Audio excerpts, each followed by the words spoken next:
Hello everybody. आज हम लोग ट्रिग्नोमेट्री का एक चैप्टर स्टार्ट करने जा रहे हैं अपना।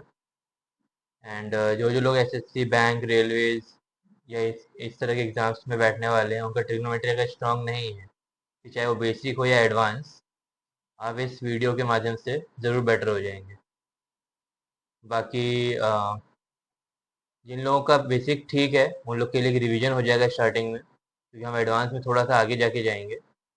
और जिन लोग का ऐसा है कि भाई एग्ज़ाम दे रहे हैं लेकिन स्कूल लेवल का ट्रिग्नोमेट्री भी क्लियर नहीं है, तो वो लोग यहाँ से देख सकते हैं। तो हम लोग एकदम जीरो से स्टार्ट करेंगे, और ये पक्का है कि जब तक चैप्टर ख़त्म होगा 2-4 वीडियो में, तब तक जो है आपकी ट्रिग्नोमेट्री परफेक्ट हो जाएगी। ठीक है, आइए शुरू करते हैं।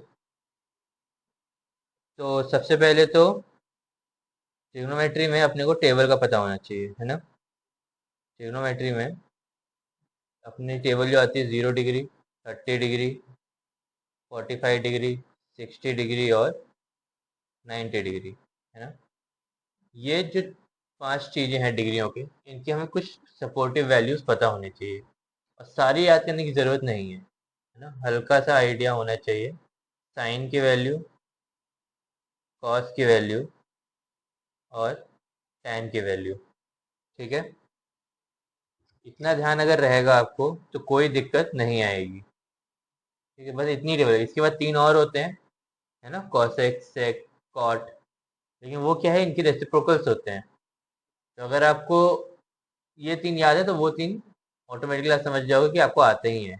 ठीक है, इसमें भी आपको एक ही याद करना होता है बेसिकली, है ना। तो जैसे अपना है ये, जैसे साइन जीरो है तो यहाँ जीरो हो जाएगा। 1/2, 1/√2,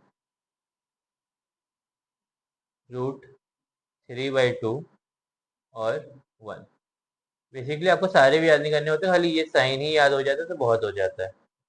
ठीक है, एक ये ऊपर का आपको याद कर लेना। इसको भी याद करने का तरीका होता है, बट उतना हम उसमें नहीं जाएंगे क्योंकि हमें थोड़ा सा आगे भी बढ़ना है।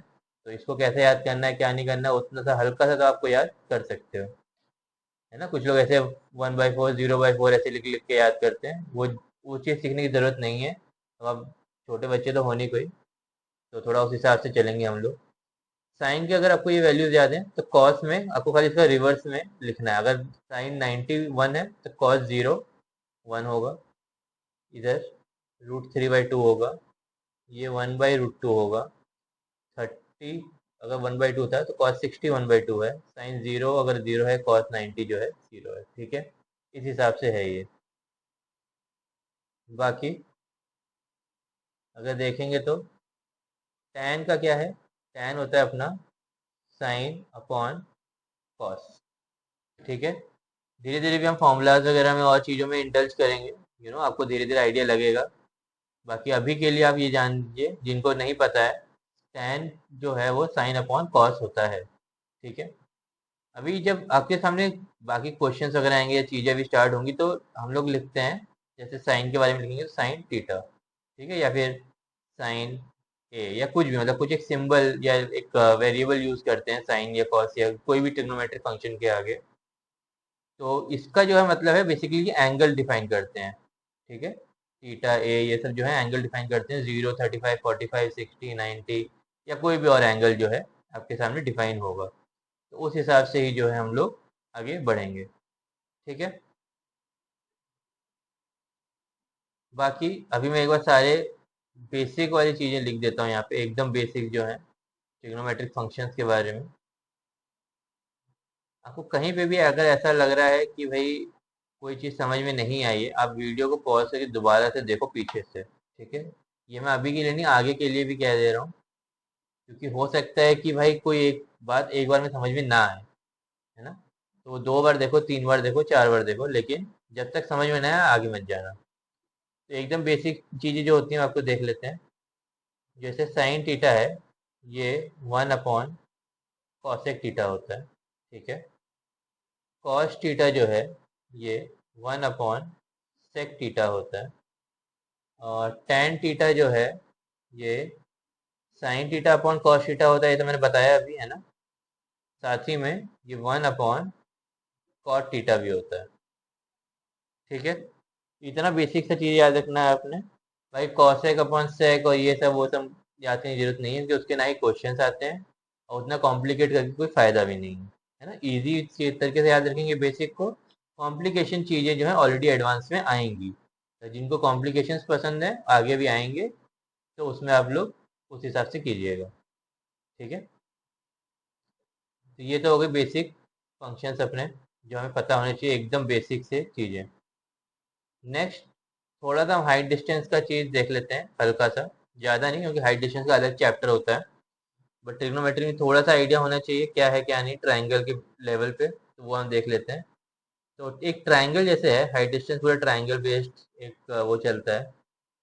तो इसकी भी अगर देखेंगे तो सबसे पहले तो ये ध्यान रखिएगा कि जो, जैसे ये परपेंडिकुलर है इस केस में, ये अपना बेस है और ये अपना हाइपोटेन्यूज है। ठीक है, तो ये किस रेशियो में होते हैं या क्या होता है, ये थोड़ा सा ध्यान होना चाहिए आपको। तो जैसे परपेंडिकुलर और बेस में कोई एक होगा जो u square minus v square के फॉर्म में होगा। ठीक है, किसी को अगर समझ में नहीं आ रहा हल्का सा वेट कीजिए, अभी समझ में आ जाएगी चीज़। और जो दूसरा होगा वो टू यू वी के फॉर्म में होगा। ठीक है, और जो हाइपोटेन्यूज है वो हमेशा u square plus v square के फॉर्म में होगा। मतलब क्या है इसका कि u और v, इनकी आप कोई भी वैल्यू ले लो। ठीक है, कोई भी वैल्यू, अगर आपका u और v, सपोज जैसे एग्जांपल लेके हम चलते हैं यहाँ पे हल्का सा, थोड़ा सा आपको आइडिया लगेगा।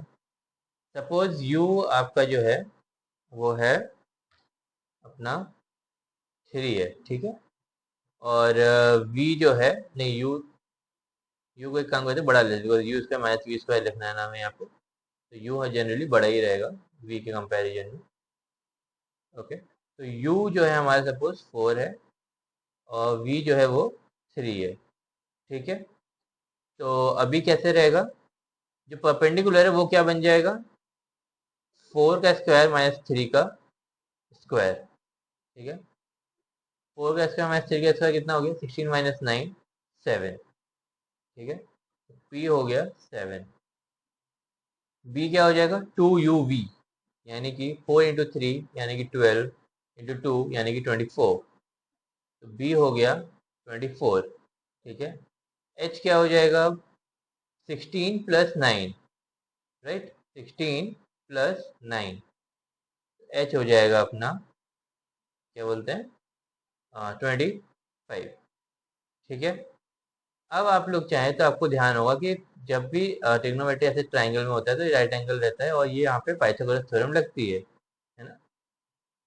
उस हिसाब से अगर आप यहाँ देखेंगे तो यहाँ जो वैल्यूज हमने लिखी हैं इसके हिसाब से वो एकदम परफेक्ट बैठेगी। 7 स्क्वायर प्लस 24 का स्क्वायर 25 के स्क्वायर के बराबर होता है। ठीक है, स्क्वायर से एक चीज और याद आई, सबको स्क्वायर्स याद होने चाहिए एटलीस्ट 30 तक।